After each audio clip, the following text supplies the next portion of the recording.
입니다. 오래간만에 뵙는데요.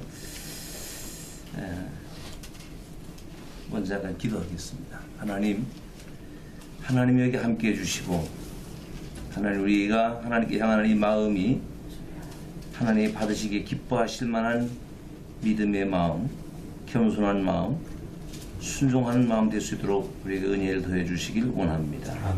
하나님의 나라가 먼저 우리 안에 이루어지게 도와주시고, 진실로 우리의 삶 속에 하나님의 나라가 이루어지기 소원하는 마음이 불처럼 날마다 일어나게 도와주옵소서. 아멘.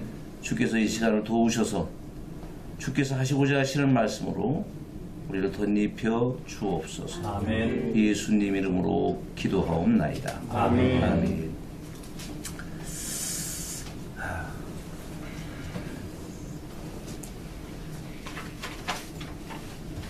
참, 제가 이런 고민을 하는 게 어울리는지 모르겠는데, 최근에 저는 정말 힘들게 지냈습니다. 죄송해요, 이런 표현 써서. 이민 갔으면 좋겠다. 이민 갔으면 좋겠다. 이제, 그런 생각이 들고 싶었어요. 왜냐하면, 건전한 사상을 가지고 살기에는, 너무나 참 부딪히는 게 많다. 바르게 살기가 참 힘들다. 저는 사실은 서초동과 광화문을 보면서 서초동에서 그렇게 사람이 많이 나온 거 보고 100명만 나와도 기절해야 될 텐데, 사실은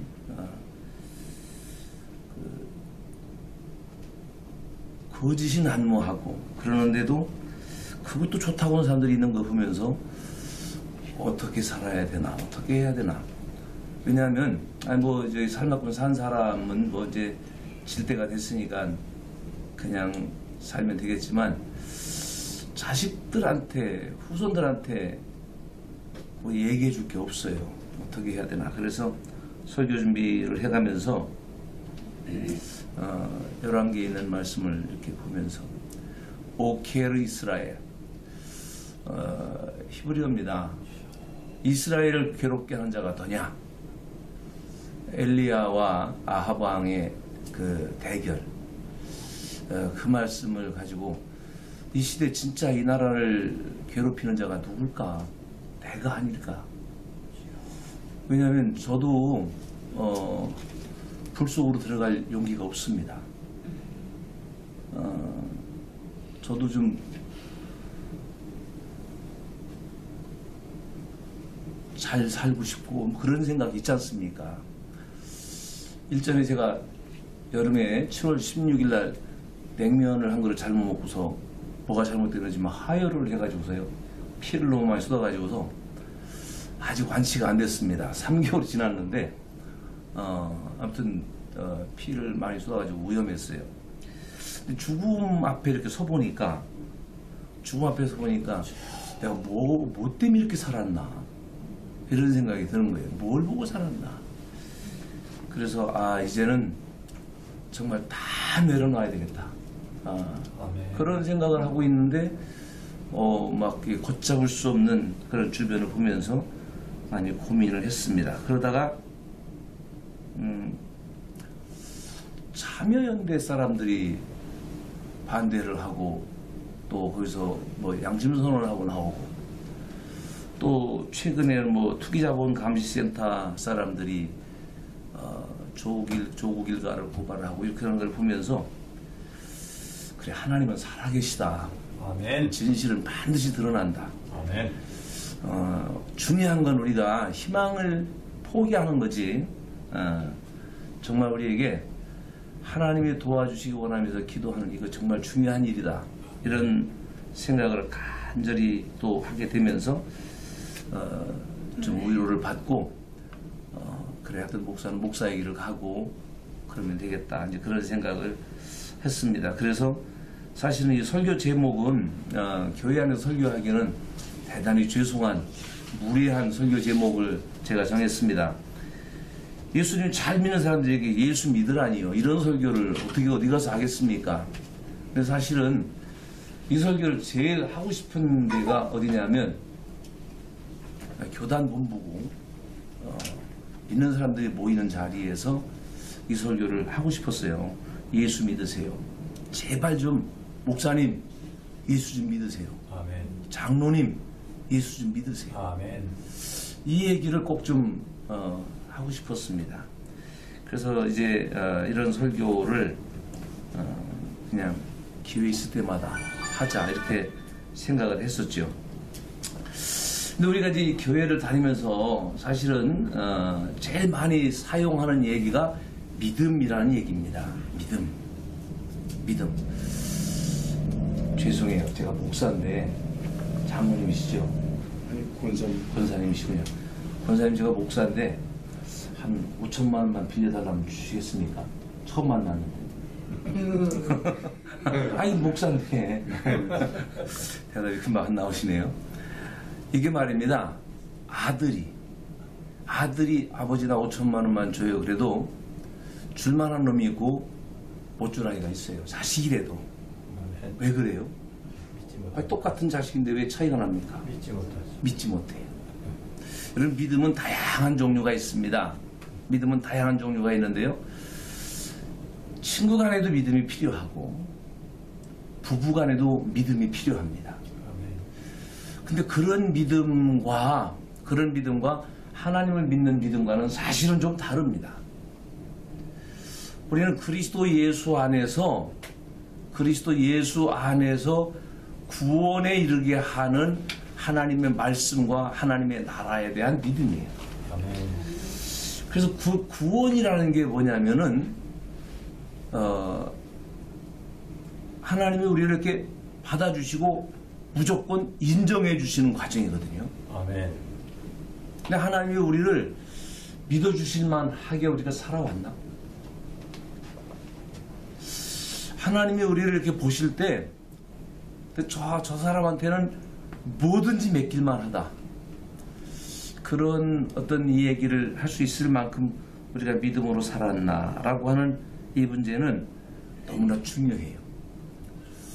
우리 아들이, 저는 이제 결혼도 늦게 했지만 자식을 늦게 낳습니다. 38, 10월 달에 아들을 하나 낳았어요. 38, 10월 달에 아들을 하나 낳았어요. 제가 60 지금 4시니까 아직 우리 아들이 30이 안 됐습니다. 다행히 학교 졸업하고 취직을 잘해서 직장은 다니는데 이렇게 살아가면서 보니까 저는 사실 우리 아들한테 기대가 있었습니다. 이놈이 그래도 목회를 해주길 바라고, 아버지 저도 목사하겠습니다. 어려서는 그러겠다고 그러더라고요. 그러더니 조금 크더니 안 하겠대요. 근데 어려서 조금 커가면서부터 목사 안 하겠다고. 또 왜 안 하려고 그러냐. 거침없지 뭐 애들이야. 아빠는 가난해서 싫다는 거예요. 아이가 필요한 거 제가 못 해준 거는 별로 없습니다. 아이한테 교육을 위해서 하염없이 퍼붓지는 않았지만 과외 한 번 안 시켰습니다. 그렇지만 아이는 지금까지 공부를 잘해왔고 잘해왔어요.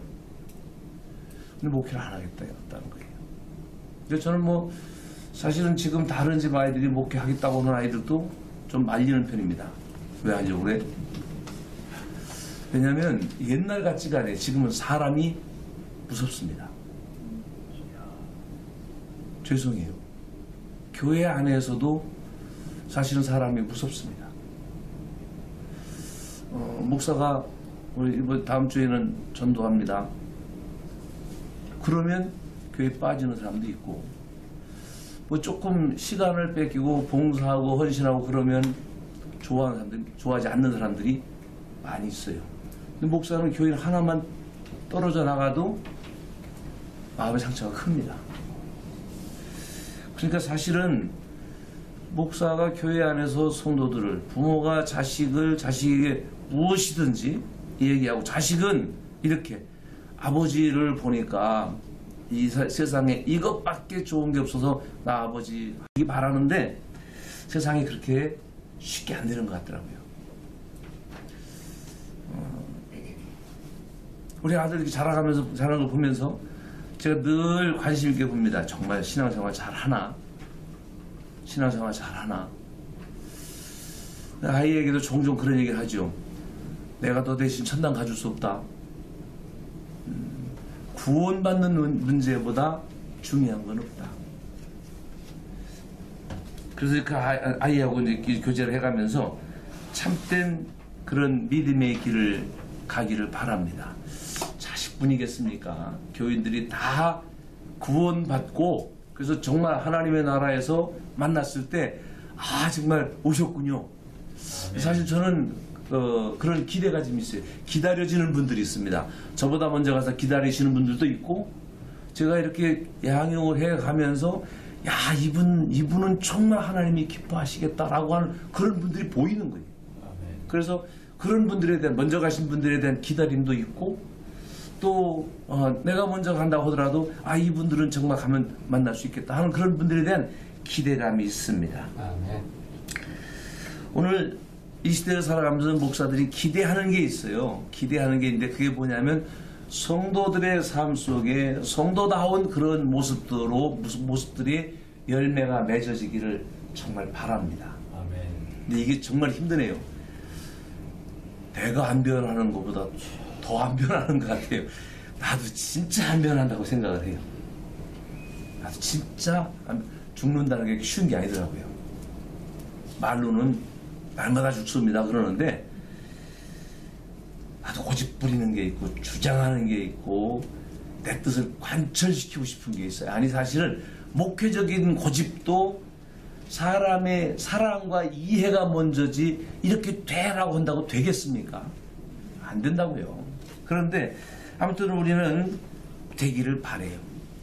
그런데 이제 이렇게 한 30년 살다 보니까 저도 이제 아직 뭐 한 7년 정도 남았나요? 근데 은퇴할 날이 다 된 것 같아요.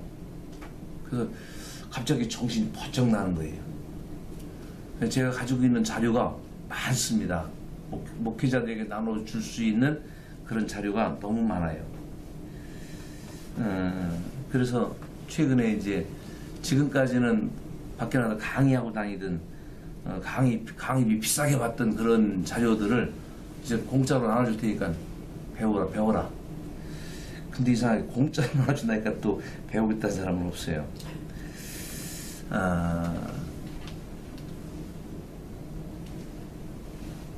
어떻게 하면 좋을까? 변하지는 않고 정말 하나님의 뜻이 하나님의 말씀이 실현되는 그런 교회가 되고 그래서 이런 모습이죠.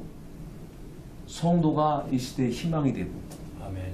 교회가 이 시대의 진짜 희망이 되고 아멘. 예배하는 곳들이 이 시대의 능력 있는 희망이 되는 그런 세상이 돼야 되는데 그런데 그런 게 별로 안 보이는 거예요. 왜 이렇게 안 달라질까? 그러다가 무슨 생각을 했냐면 전 감리교 목사니까 감리교 웨슬리 목사님 지금부터 한 300년 전에 웨슬리 목사님은 설교 하나 가지고 오늘날 한국 사회 수준 정도 되던 영국 사회를 피 한 방울 안 흘리고 혁명 없이 영국을 변화시켰어요. 한국 목사님이 영국 유학을 갔는데 돈이 없지 않습니까? 차가 필요한데 차를 사려고 하는데 현찰은 없고 할부 주는 살 수 없습니까? 그러니까는 외국 사람을 뭘 믿고 할부 주냐? 당연하겠죠. 그런데 같이 갔던 그 소개한 분이 이분 감리교회 목사다라고 얘기하니까 영국에서 감리교회 목사다라고 얘기하니까 그러십니까? 감리교회 목사님이라면 할부 드리겠습니다. 그래서 영국 유학 가서 할부로 차를 구했다고 하더라고요. 너무 놀랐어요. 영국 사회에서는 그래도 메소디스트라고 하는 것에 대해서 상당히 인정을 하는구나. 근데 오늘 사회에 목사 그러면 누가 그렇게 인정하나요? 이게 참 어렵습니다. 5천만 원 안 주신다고 생각합니다. 무슨 못 드립니다. 고맙습니다. 그런데 정말 답답해서 여기에 뭔 희망을 어떻게 심을 수 있을까 생각을 하다가 목사님들 보고 제가 이제 그렇게 얘기를 했어요. 웨슬리 목사님 설교 좀 연구 좀 하자. 웨슬리 목사님 설교 연구 모임을 만들자. 그렇게 해서 소그룹을 만들어가지고 웨슬리 목사님 설교 연구 모임을 만들어서 지금 이제 지난주까지 15주차 이제 공부를 해왔는데 15주차 공부하는 동안에 목사님들 고백이 달라지기 시작했어요. 아멘. 윌슬리 목사님 설교에 처음에는 하자 그랬더니 아유 그거 해야 됩니까? 나이 먹은 사람이 하자니까 젊은 목사님 안 하겠다고 못하고 목사님 한 번만 해보고 할만하면 하고 그냥 그런 것 같으면 그만두지요. 안 한다는 얘기를 못하고 이제 그렇게 시작을 했는데 안 떨어지고 이제 지금까지 15주차까지 왔는데 점점 열정들이 생겨요. 아멘. 근데 이 웨슬리 목사님 설교를 연구하면서 보면은 황당한 표현들이 몇 가지가 나옵니다. 황당한 표현들이 나오는데 그 이야기들이 무슨 얘기냐면 이런 거예요. 하나님께로부터 낳은 자는 이게 무슨 얘기죠? 하나님께로부터 낳은 자 신생을 얘기합니다. 거듭난 자는 아멘. 죄를 짓지 않습니다. 아멘. 근데 이게 웨슬리 목사님의 구호가 아니고 성경에 있는 말씀이에요. 요한일서 3장 9절에 하나님께로부터 낳은 자마다 죄를 짓지 아니하나니 이는 하나님의 씨가 그 속에 거함이요 라고 아멘. 말씀을 합니다. 아멘. 믿음이란 하나님이 그 안에 거하는 사람이 가지고 있는 그런 바탕입니다. 아멘. 여러분 아까 자식이 돈을 달라고 해도 돈을 못 준다고 얘기했는데 30분 뒤에 몇 분에 끝나요?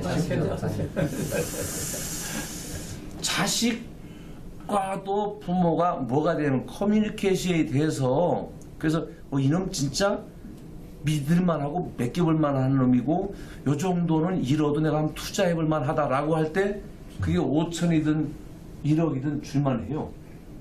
이놈한테 투자했다가 이건 사흘도 못해도 둘러먹을 놈이다 그러면 절대로 안 준다는 얘기죠. 믿음이 안 생겼다는 얘기예요. 믿음은 관계 속에서 생깁니다. 아멘. 하루아침에 생기는 건 아니에요. 믿음은 지속적인 관계 속에서 그래서 우리 속에 하나님이 어떤 분으로 보여지느냐는 거예요. 어떤 분으로 보여지느냐. 내가 하나님을 어떻게 여기느냐라는 것입니다. 우리의 마음속에 하나님이 진짜 왕으로 여겨진다면 그 왕이신 하나님 앞에 왕이신 예수 그리스도 앞에 여러분들을 제가 참 존경합니다. 황장로님 장관님이라고 칭호해야 되나 의원님이라고 칭호해야 되나 저는 장로님이 제일 좋아요. 네. 황장로님 그 정치적인 성향과 어떤 이런 것들을 가지고 여러분들이 좀 배우겠다는 것도 있고 지지하겠다는 것도 있고 후원하는 것도 있으니까 이 자리에 오셨으리라고 생각을 합니다. 이 시대 정말 필요한 것 같아요. 제가 오면서 그런 생각했습니다. 교회가 커가지고서는 여기 한 달 정도 이렇게 건물 유지비라도 이렇게 한 번씩 도와드릴 수 있는 형편은 좀 돼야 되는데 참 창피하다. 얼굴이 뜨겁다. 그렇지만 돈도 돈이지만 기도로 후원하는 것도 후원입니다. 아멘. 네. 제가 황장로님을 종씨라서 그런 게 아니고 정말 좋아합니다. 장로님답게 사시려고 하는 게 있는 것 같아요. 아멘. 그래서 정말 좋다라고 생각하는데 여러분 우리들 속에서 뭘 찾을 수 있는가? 저는 사실 황장로님 속에서 여러분들이 장로님의 인격을 찾으실 수 있기를 바랍니다. 아멘. 그리스도인의 인격이 찾아지기를 바래요. 아멘. 그래서 정말 따라가 볼 만한 분, 저분 존경할 만한 분, 저분에게 배울 것 있는 분 그런 삶을 살아갈 수 있기를 정말 바랍니다. 아멘. 오늘 우리 시대는요. 요즘 뉴스에 나오는 그런 얘기는 책임지지 않는 지도자, 책임지는 사람이 없다. 이 얘기 참 많이 나오더라고요. 책임지는 사람이 없다라는 얘기 들어가면서 그래 그건 상식인데 이 사회 상식이 안 통하는. 그래서 정말 답답한 게 뭐냐면 어른다운 사람이 진짜 없다. 저분은 정말 내가 존경할 만한 어른이다. 그래서 멘토를 삼을 만한 그런 분이 없는 이 세상을 살고 있는 젊은 세대들. 그리고 기성세대 잘못입니다. 장로님이 여러분들에게 멘토가 되실 수 있는 그런 분이기 때문에 오셨다는 것은 잘 살아오신 거죠. 아멘. 잘 살아오신 겁니다. 그런데 정치적으로도 정말 사실 신앙인이 정치한다는 게 정말 어렵다고 생각합니다. 제가 젊은 날에 충청도 당진에 사는데 우리 교회 장로님들이 정당 가입을 하고 오셨어요. 근데 그때 정당의 책임자들이 어떤 분들이었냐면, 죄송해요, 전두환 씨 그랬어요. 그래서 제가 그 장로님 보고 저는 그때 20대죠. 뭐 젊은데 욕을 막 했어요. 12살 차이 나는 장로님이었었는데 살인마 앞잡이도록 할 거요? 막 거친 말을 막 했습니다. 당장 그만두라고. 시대가 참 어려운 그런 시대를 살아가는데, 이 시대 속에서 우리가 바르게 사는 게 뭔지를 어떻게 우리가 찾아갈 수 있을까? 이게 너무나 어려운데, 우리는 하나님의 말씀 속에서 우리의 삶의 길을 찾을 수 있는 그런 믿음을 배워야 된다는 것입니다. 그렇기 때문에 예수님을 믿어야 된다는 거지요. 아멘. 예수님을 믿어야 된다. 아멘. 믿음은 그냥 아는 거하고는 달라요. 김수환 추기경이라는 분이 사람들이 강의하는데 머리에 든 게 가슴까지 내려오는데 70년 걸렸다고 그러더라고요.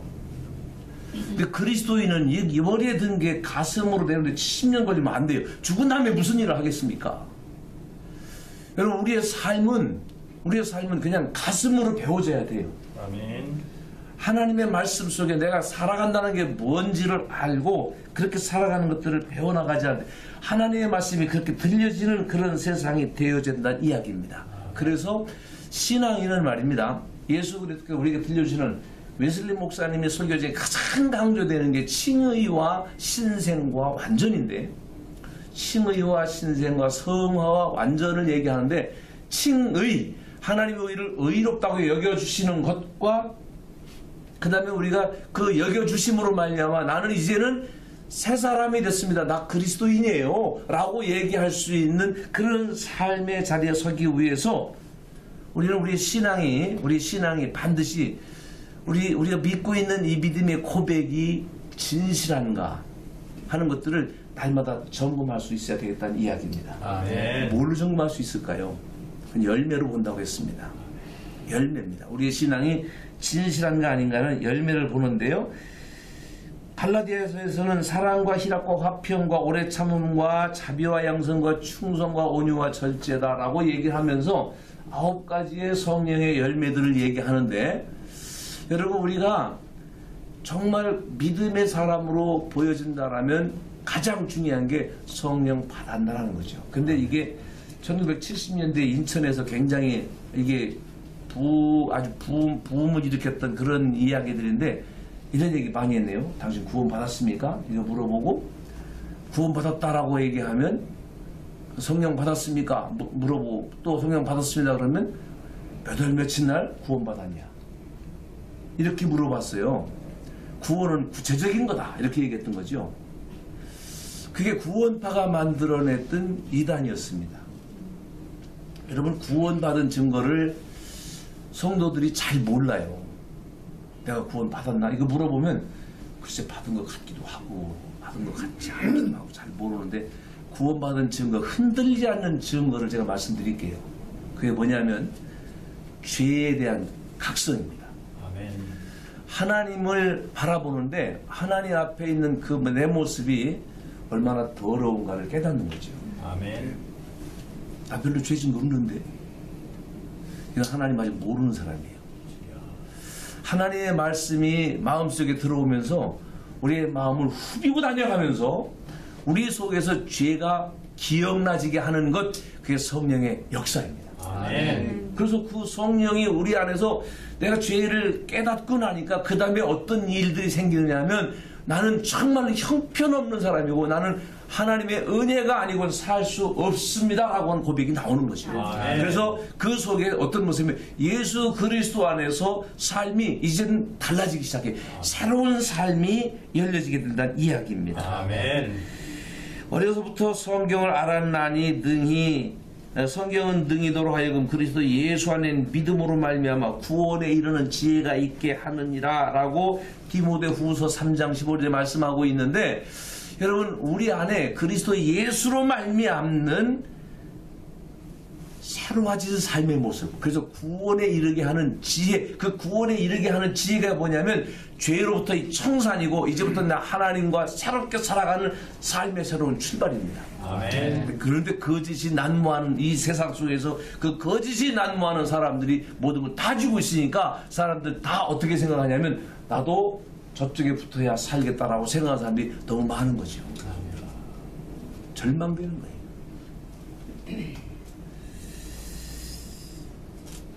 여러분 우리 안에 하나님의 말씀이 임해서 하나님의 도우심이 함께 할 수 있기를 진실로 원합니다. 아멘.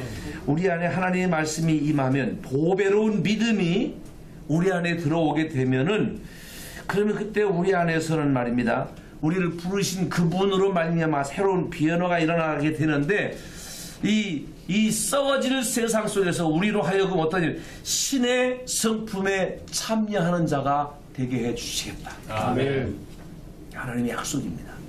우리는 신의 성품에 참여하는 자로 살아야 돼. 그게 달라진 사람입니다. 아멘. 믿음으로 살기 위해서는 인간의 의지는 별로 효과가 없습니다. 내가 노력한다고 되는 건 아니에요. 아멘. 내가 이제부터 착하게 살아야겠다. 교회 다니기 시작하는데 오늘 황 목사 와가지고 설교하는데 진짜 그런데 야 나도 이제 잘 살아보. 인간적인 의지는요 그야말로 작심삼일이라는 말이 맞습니다. 그 성경에 없죠. 근데 맞더라고요 그 얘기가. 사람은 죄인이에요. 아멘. 죄로 얼룩져 있어서 그렇게 살아가지지가 않아요. 우리는 전적인 하나님의 도우심을 의지해야 됩니다. 아멘. 신생과 그러니까 하나님이 우리를 의롭다고 여겨주시는 것과 하나님이 우리를 다시 거듭나서 새 사람 되게 해주시는 것은 사실 시간적인 차이는 없습니다. 그건 순간적으로 동시적인 사건으로 일어날 수 있어요. 그런데 거기에는 분명히 다른 점이 있습니다. 왜냐하면 어떤 모습이 다르냐면 신생이라고 하는 것은 즉 칭의라고 하는 것은요 외적인 관계를 변화시켜서 원수였던 하나님과 원수였던 우리가 하나님의 자녀가 되는 거죠. 그리고 우리가 죄가 발견되잖아요. 그래서 우리가 죄를 벗어버리려고 할 때 내가 죄인입니다. 용서해 주십시오라고 할 때 그때 하나님 우리를 새롭게 해주신다는 얘기죠. 아멘. 그래서 우리 안에 나를 변화시킨 그 은혜로 말미암아 내가 어떤 모습이면 내가 이제 달라졌구나. 그래서 예수를 믿어서 새롭게 거듭난 사람은 그 사람의 가치가 달라져요. 난 거룩한 사람이야. 난 너하고는 같아질 수가 없어. 난 세상으로 다시 돌아갈 수가 없어. 그러는 거죠. 근데 예수님이 비유 중에 이런 얘기가 나와요. 1만 달란트 비유가 나옵니다. 저는 청년 시절에 1만 달란트 비유를 하면서 참 헷갈렸어요. 예수님 되게 치사하고 째째한 분이에요. 어떻게 줬다 뺐습니까? 그렇잖아요. 1만 달란트가 작은 돈은 아닌 건 분명합니다. 근데 줬으면 그만이지. 내가 용서해 줄게. 안 갚아도 돼. 가. 근데 그 사람이 나가서 잘못했다는 거예요. 잘못했다. 100데나리온 불과 현재 돈으로 한 10만 원 돈 되는 거 빚지. 얀마 너 돈 안 갚아 이씨. 너 갚을 때까지 감옥에 가 있어. 이렇게 가지고 치사하게 그렇게 하는 걸 보면서 너는 1만 달란트 몇 억을 탕감받고서도 가가지고 어떻게 그거 조금 네 동료가 그랬다고 그렇게 잔인하게 하냐 라고 예수 다시 불러가지고는 너 감옥에 들어가 그런다는 거죠. 그런데 이제 이 칭의와 신생을 알면은 이게 이제 알게 돼요. 하나님은 1만 달란트 빚진 자에게 너 1만 달란트 빚 그냥 있어. 근데 없는 거로 어떻게 여겨 주시는 거예요. 아멘. 우리 죄인입니다. 우리 죄인이고요. 우리 죄인데 하나님이 죄 없는 거로 여겨 주시겠다는 거죠. 어떻게 하면 돌아가지 않으면. 사실은 우리는 진흙탕 속에 들어가기 너무 좋아하는 것 같아요. 돌아설 수 있어야 되는데. 오늘 우리 마음속에 하나님이 우리를 불러주시고 세워주신 걸 생각하면서 하나님의 자녀로 살아가실 수 있기를 바랍니다. 그게 아멘. 거듭난 모습이니까. 아멘. 그게 하나님이 우리를 만들어주고 싶